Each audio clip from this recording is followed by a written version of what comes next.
കാസർഗോഡ് എണ്ണപ്പാറ സ്വദേശി രേഷ്മയുടെ തിരോധാനത്തിൽ ക്രൈംബ്രാഞ്ചിന്റെ അന്വേഷണം തുടങ്ങി. പെൺകുട്ടിയുടെ വീട്ടിലെത്തിയ ക്രൈംബ്രാഞ്ച് സംഘം മാതാപിതാക്കളിൽ നിന്ന് വിവരങ്ങൾ ശേഖരിച്ചു. നോർത്ത് സോൺ IG P പ്രകാശനാണ് അന്വേഷണ ചുമതല.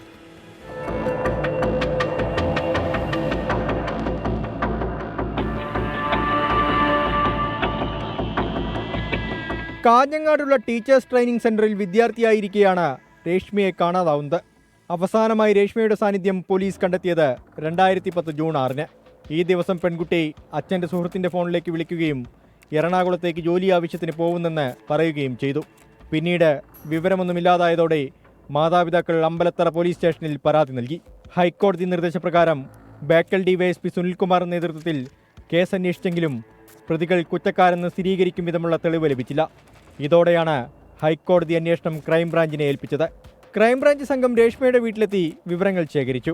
പണത്തിൻ്റെ ഒഴുക്ക് ഒരുപാടുണ്ട് തോന്നുന്നു. ഇതിൽ നല്ല ആൾക്കാരുണ്ട്. ഇതിൽ എൻ്റെ വീട്ടിൽ വന്ന് പല ആൾക്കാർ വന്നും 25 ലക്ഷം വാഗ്ദാനം പറഞ്ഞിട്ടുണ്ടായിരുന്നു. 25 ലക്ഷം തരാം, ആ കേസ് നമുക്ക് ഒതുക്കാം എന്ന് പറഞ്ഞിട്ട്. പക്ഷേ ഞാൻ അതിനൊന്നും വഴങ്ങിയില്ല. ഒന്നും തന്നെ 100% ഉറപ്പ്. അല്ലെങ്കിൽ ഒരു ഫോൺ പോലും ഇതുവരെ വിളിച്ചിട്ടില്ല. ഒന്ന് കാണും ബിജു പൗലോസും അമ്മയും. മകൾക്ക് നീതി ലഭിക്കണമെന്നും നിയമപോരാട്ടം തുടരുമെന്നും അമ്മ കല്യാണി.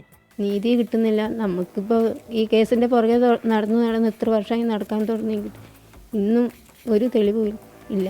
നമുക്കെന്തായാലും നീതി കിട്ടണം. എനിക്കും കുടുംബത്തിന് നീതി കിട്ടിയാലേ മതിയാവും. ലോക്കൽ പോലീസിന്റെ അന്വേഷണത്തിൽ രേഷ്മ കൊല്ലപ്പെട്ടതായി കണ്ടെത്തിയിട്ടുണ്ട്. പക്ഷേ കൊലപാതകത്തെ സ്വാധൂകരിക്കും വിധമുള്ള തെളിവ് ലഭിക്കാത്തതിനാൽ പ്രതികളെ അറസ്റ്റ് ചെയ്യാൻ കഴിയില്ലെന്നാണ് പോലീസ് നൽകുന്ന വിവരം. 24 കാസർഗോഡ്.